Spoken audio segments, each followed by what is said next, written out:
Hello everyone, it's the Clark Knight, and today I got a little more Overwatch news and my opinion on these nerfs and buffs. So, you probably know this already, but Orisa, the new Overwatch hero, is receiving its first nerf, and not even in the game yet. So she will be, the fusion driver weapon that she has a 200 clip magazine, and that will be lowered to 150, and her ultimate ability is now going to have a cost increase by 15%, so it will take slightly longer for her to get her ultimate ability, which I think is fair.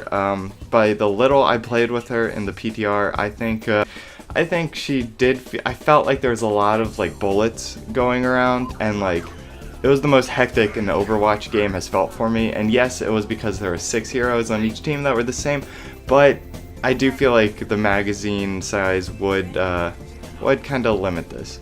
But there are other Overwatch heroes that received buffs and nerfs as well. But Orisa will take a while to get into the game.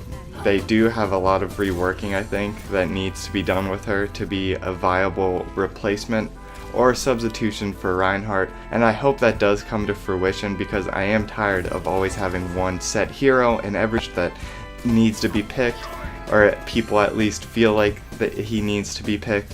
But Orisa is also going to have a longer time in the PTR than any other hero. I felt like Ana and Sombra were in there a lot shorter than she was, and Overwatch has even confirmed, like, yeah, we're taking a long time to work on this character, which I think is a smart move. It's better to release her a little later than have her just straight up broken like Ana is. But you know what, they're actually patching Ana too, now that I think of it. So Ana's biotic rifle, she will be reduced from 80 damage to 60 damage, and likewise her biotic grenade is going to be reduced from 60 damage to 30 damage, as well as her healing reduced from 100 to 50. So this is kind of a big deal, because Ana has always been like this core part of the meta since she has been introduced to Overwatch. Whether it's the tank meta, pairing her up with Bastion, I think she's still going to be good, but you're going to see a lot less of her, and I think we're going to be going more towards the Zenyatta route, which I'll explain in a second, but because Zenyatta is getting a buff. Hear me out. So Zenyatta's Orb Destruction has alternate fire reduced by 0.6 seconds.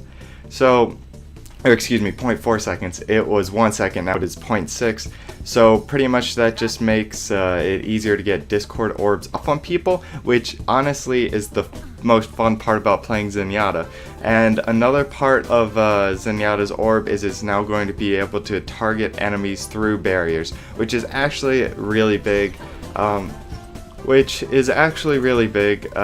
big part of Zenyatta is helping your team with the Discord orb. Like, if you're playing competitive, a lot of the time you call out like, hey, I'm discording this Pharah, I'm discording this Roadhog, and the fact that you're going to be able to put it on more opponents and behind stuff too, because Zenyatta is the hero that stays back and is aligned with like the back ranks of your team with all the snipers, and back there being able to throw that Discord orb on another enemy is just makes Zenyatta even more viable. And I thought he was actually pretty good right now. Like, he's not a bad hero at all.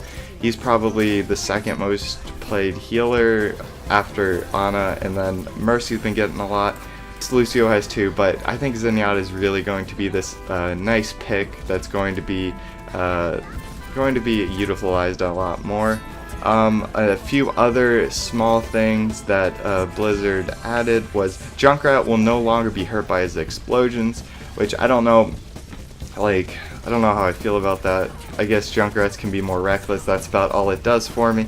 Winston's barrier projector now starts its cooldown the moment it is placed. So this is actually kind of big. Before, you would get rid of the barrier, and then he would have to wait before he places another. So now it's going to be pretty much you can have a barrier up most of the time if you're Winston, which I think is actually a really good idea. It is something that could make Winston more viable, because let's be real, we are not seeing Winston at all. We see Diva, even though she gets the crap out of.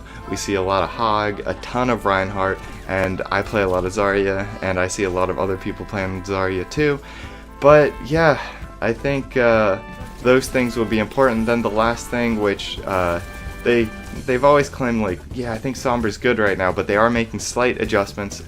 When she enters stealth mode, it will be decreased by 15 meters, like the voiceover for Sombra, so you won't be able to hear her from a further distance. So pretty much if you're within that 15 meters, you'll be able to hear her. And along with that, the translocator ability cooldown is reduced from 6 seconds to 4 seconds, which is actually a big deal. You're going to be able to use that translocator a lot more, and I think that is something that could make Sombra a little more playable, but I do think she's going to need a little more reworking than that. But that's just my opinions. What do you guys think about all this? Are you guys liking Orisa as I am liking her? But yeah, if you like this kind of Overwatch ramble, rant, update, then feel free to check out my other stuff. I got plenty of similar content, and you guys should all have just a great day. I'm planning to do the same, and if you would like to make my day by throwing me a sub. But anyways, I'll see you in the next video. Goodbye. Got a girl who don't like me back, I think. Man, my mind's so jaded, I feel so low, but I'm high like maintenance on a train. Where the track at? Homie, where the map at?